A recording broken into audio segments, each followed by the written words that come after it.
তুমি কোন পার্টি করো? কোন পার্টি করো তুমি? বলছি তোমাকে ধরলো কেন পুলিশে? ক্লাব এটাতে তুমি জড়িত ছিল?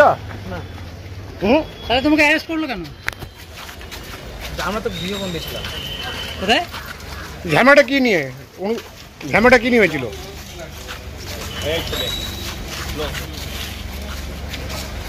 ওই একজন না দুজন?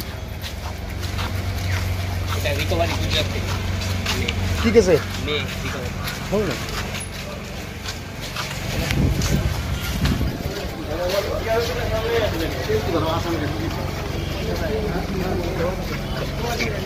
হ্যাঁ, কোর্টে চলে আসলাম।